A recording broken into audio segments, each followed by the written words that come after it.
Indeed, greetings from Brussels and good morning, everyone. And I am delighted to address today's H2 forum in Berlin. With Germany being the biggest producer and consumer of hydrogen in the EU, I'm keen to discuss with German companies and stakeholders how we scale up the European hydrogen market. And there is a lot more we can do.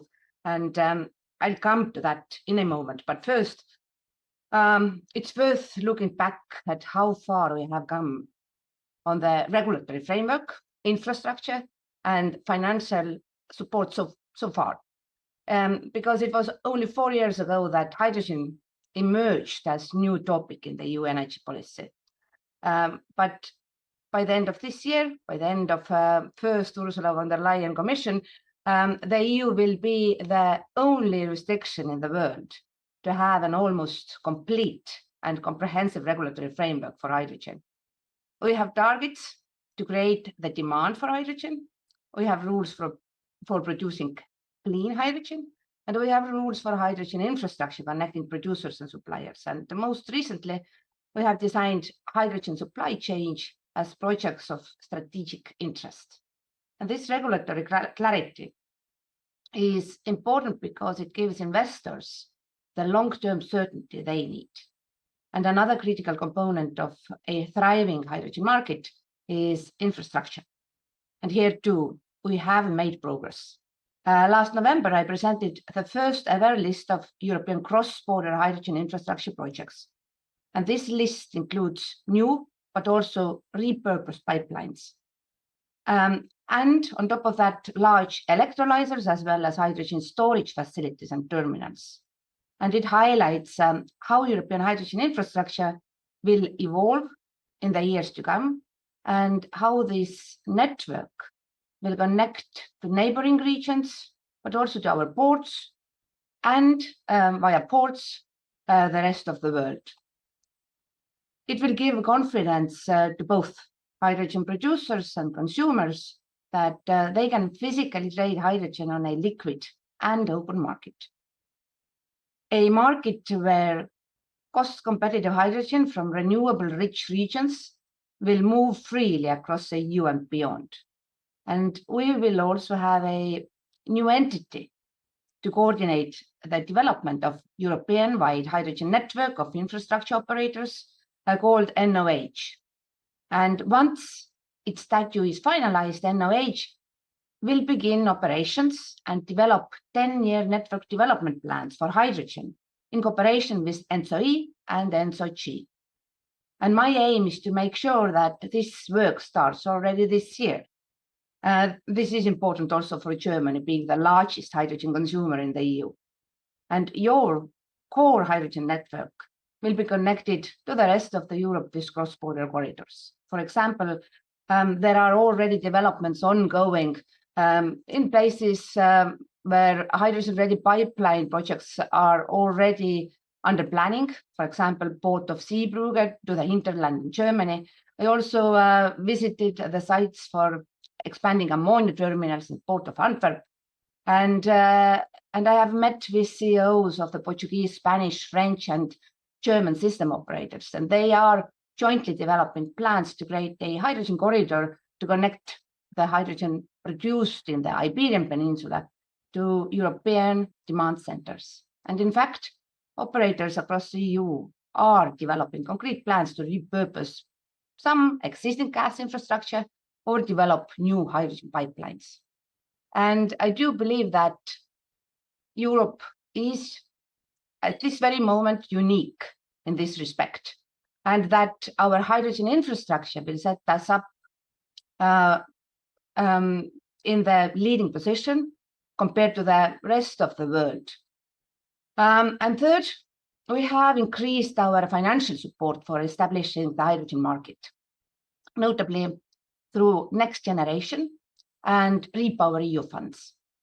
But we have also authorized over 17 billion euros in state aid for roughly 80 hydrogen projects across the EU.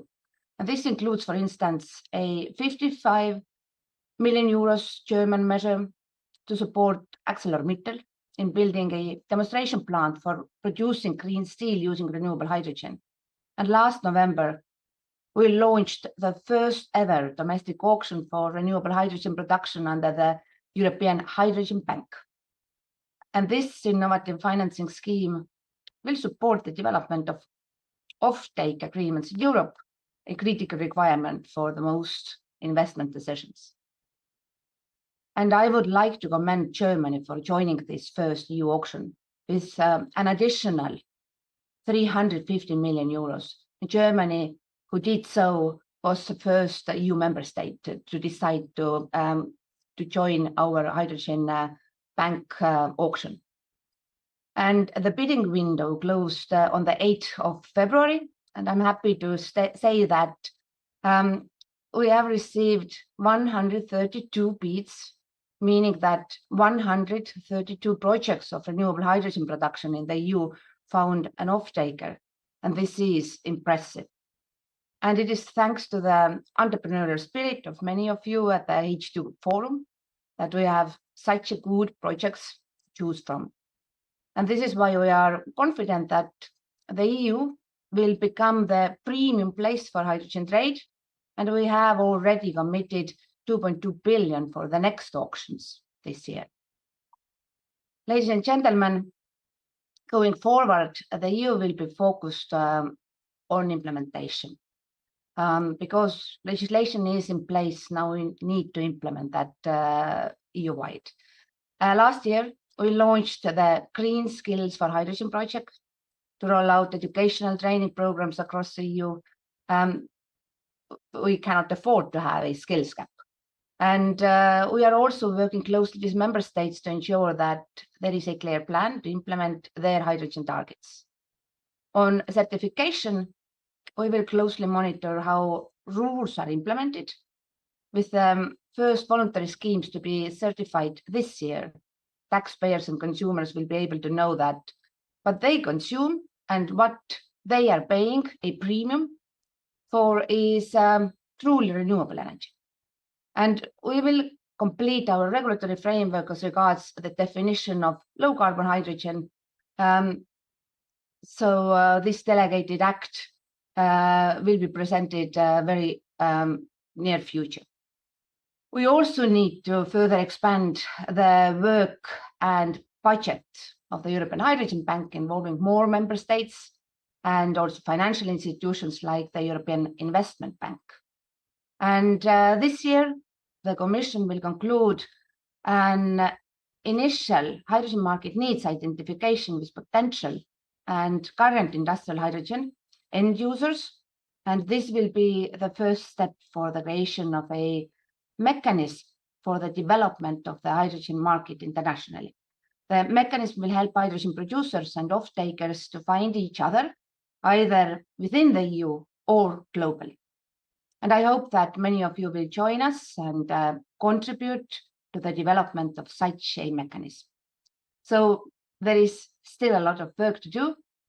Conferences like H2 Forum are part of this process. And they are important moments where we coordinate our supply chain and match hydrogen producers, infrastructure developers, and our end consumers.